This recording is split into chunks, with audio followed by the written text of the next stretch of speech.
ശരിക്കും ആരാണ് EV എടുക്കേണ്ടത്? ഈ ഒരാൾ EV എടുക്കുകയാണെങ്കിൽ തന്നെ അയാളുടെ വണ്ടിയുടെ ബാറ്ററി പാക്ക് എത്ര കിലോ വാട്ട് ഉള്ളതാണ്, കാര്യങ്ങളൊക്കെ എങ്ങനെ നമ്മൾ തീരുമാനിക്കുക? സത്യത്തിൽ പല ആളുകളും EV എടുക്കുന്നത് കൃത്യമായിട്ട് അവരുടെ യാത്രയെക്കുറിച്ച് പഠിച്ചിട്ടല്ല എന്ന് തോന്നിയിട്ടുണ്ട്. അതിൻ്റെ കാരണം എന്ന് വെച്ചാൽ ചില ആളുകൾ വണ്ടി എടുത്തതിന് ശേഷം അവരുടെ ആവശ്യത്തിനുള്ള കിലോമീറ്റർ ഈ വണ്ടി കൊണ്ട് ഓടാൻ പറ്റുന്നില്ല. അപ്പോൾ ഓഫ് കോഴ്സ് ചിലർ ചോദിക്കും, ചിലപ്പോൾ ഫാസ്റ്റ് ചാർജ് ചെയ്ത് ഓടിയാൽ പോരെ, മതി, ഫാസ്റ്റ് ചാർജ് ചെയ്ത് ഓടിയാൽ മതി, ഓക്കെ.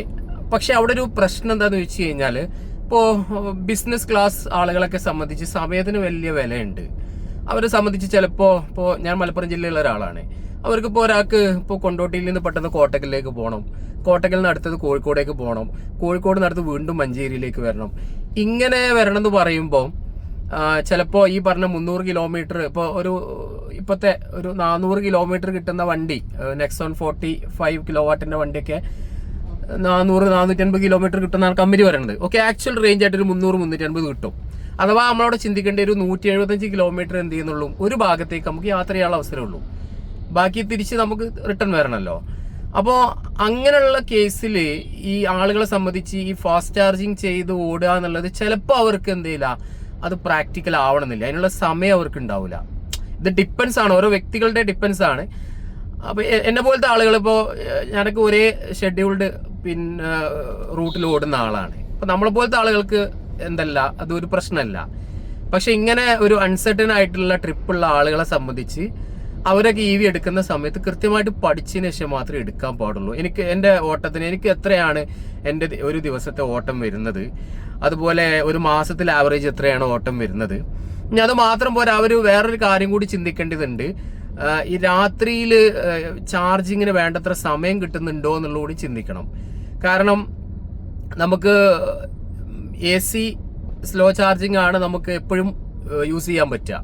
അപ്പോൾ നമ്മളെ വീട്ടിൽ നമ്മളിപ്പോൾ ഡെയിലി എല്ലാ ദിവസവും രാത്രി 11 മണിക്ക് 12 മണിക്കൊക്കെ വീട്ടിലെത്തി പുലർച്ചെ പിറ്റേ ദിവസം പുലർച്ചെ 5 മണിക്ക് 4 മണിക്ക് 6 മണിക്കൊക്കെ പുറപ്പെടുന്ന ആളുകളെ സംബന്ധിച്ച് അവർ വീട്ടിൽ ആകെ ഒരു 4, 5, 6 മണിക്കൂറൊക്കെ ഉള്ളൂ.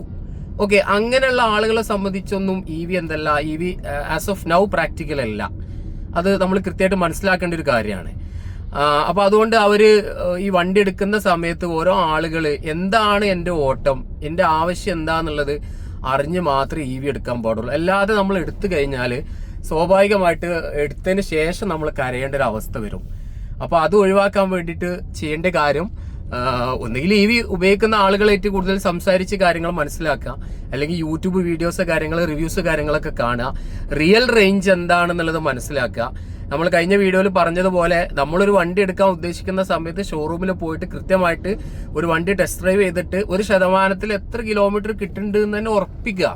ഒരിക്കലും കമ്പനിക്കാരും മറ്റുള്ളവർ തള്ളി മറിക്കുന്നത് കേട്ടിട്ട് മാത്രം എന്ത് ചെയ്യാൻ പാടില്ല, നമ്മൾ പോയി വണ്ടി എടുക്കാൻ പാടില്ല. അങ്ങനെ എടുത്തു കഴിഞ്ഞാൽ നമ്മുടെ ഡെയിലി ഡിമാൻഡിനെ മീറ്റ് ചെയ്യാൻ പറ്റാത്തൊരവസ്ഥ വരികയും നമ്മൾ എടുത്തതിന് ശേഷം നമ്മൾ ഒരു ഫ്ലോപ്പ് ആവുന്നൊരവസ്ഥ ഉണ്ടാവും. പ്രത്യേകിച്ച് EVക്ക് ഇപ്പോഴത്തെ ഒരു കണ്ടീഷനിൽ റീസെയിൽ വാല്യൂ എന്നുള്ളത് വളരെ ശോകമാണ്, അതൊരു സത്യമാണ്.